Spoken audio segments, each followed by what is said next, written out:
যুক্তরাষ্ট্রের দক্ষিণাঞ্চলীয় অঙ্গরাজ্য লুইজিয়ানাতে ভয়াবহ বন্দুক হামলায় প্রাণ গেছে অন্তত ৮ শিশুর।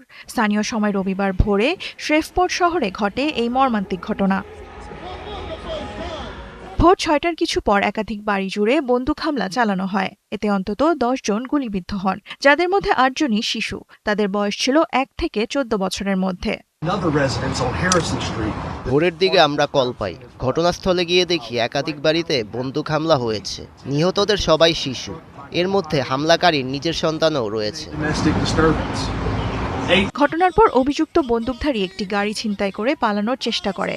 পরে পুলিশ ধাওয়া করলে পাশের এলাকায় গিয়ে বন্দুকযুদ্ধে সে নিহত হয়। এতে আইনশৃঙ্খলা বাহিনীর কেউ আহত হয়নি।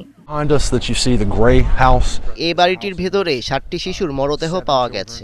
আর একটি মৃত শিশুকে পাওয়া গেছে, যাকে দেখে মনে হয় সে বাড়িটির পিছন দিক দিয়ে ছাদে উঠে পালানোর চেষ্টা করছিল। এই ঘটনাকে ইতিহাসের সবচেয়ে ভয়াবহ ট্র্যাজেডিগুলোর একটি বলে উল্লেখ করেছেন লুইজিয়ানার মেয়র। হামলার কারণ এখন পর্যন্ত জানা যায়নি। একই সঙ্গে স্থানীয় ও অঙ্গরাজ্য পুলিশ যৌথভাবে তদন্ত চালিয়ে যাচ্ছে। তবে এটি একটি পারিবারিক সহিংসতার ঘটনা বলে ধারণা করছে স্থানীয় কর্তৃপক্ষ। দেওয়ান মুবাশিরা হোসেন, ৭১।